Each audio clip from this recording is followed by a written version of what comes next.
आपके माध्यम से मैं ये आगे पहुंचाना चाहता हूं कि बेसिकली इन्होंने मुझे अप्रोच किया था और सीनियर डेजिग्नेशन होने की वजह से मुझे केस को आर्ग्यू करने की जिम्मेवारी जो है वो दी गई थी।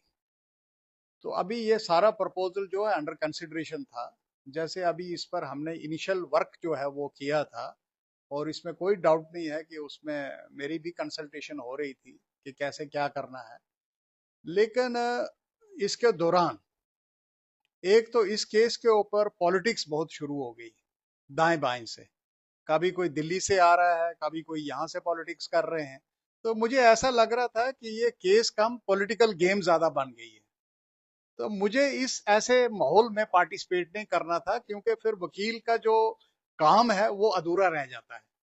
हमें केस को लीगल ग्राउंड्स पे फाइट करना था। लेकिन जब मैं देख रहा हूँ इसमें पॉलिटिक्स चल रही है, कोई आम आदमी अपना स्टेटमेंट दे रहे हैं, कोई और दे रहा है, कोई स्पोक्स पर्सन आ रहे हैं, तो मुझे कहीं ना कहीं इससे थोड़ा सा परहेज रखने की जरूरत पड़ रही थी कि मैं लीगल फेटर्निटी को बिलोंग करता हूँ और मेरा जो बड़ा एक यहाँ ओहदा है प्रेसिडेंट का, मैं वोकला साहिबान के साथ भी जुड़ा हुआ हूँ।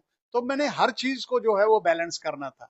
लेकिन इसके बावजूद भी मैंने हर चीज को बैलेंस करके अपनी प्रोफेशनल ड्यूटीज को अंजाम देने के लिए ये केस जो है अपने हाथ में लिया था। ठीक है, मैं इस पे वर्क करूंगा, तो मैं इस केस को आर्ग्यू करूंगा ऑनरेबल हाई कोर्ट में।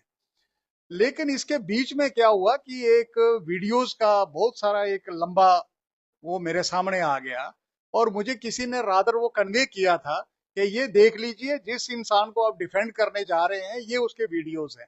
तो मुझे थोड़ा सा शॉकिंग भी लगा।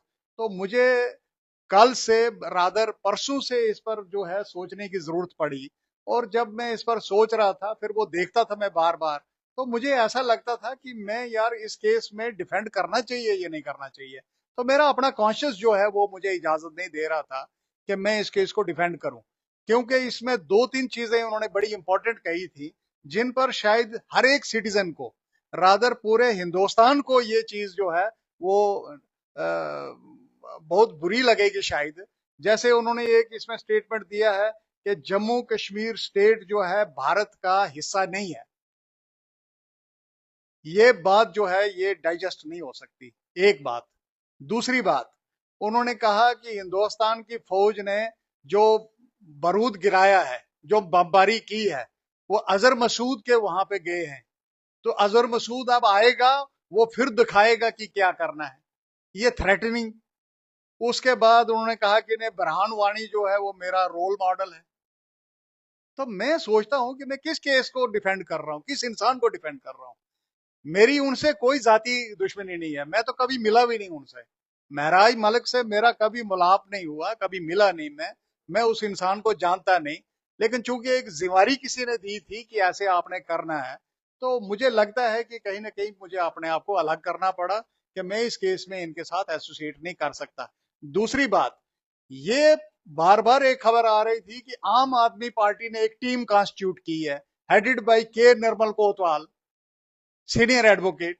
मुझे इस चीज से बड़ी इरिटेशन थी, क्योंकि मैं किसी पॉलिटिकल पार्टी से वाबस्ता नहीं हूं।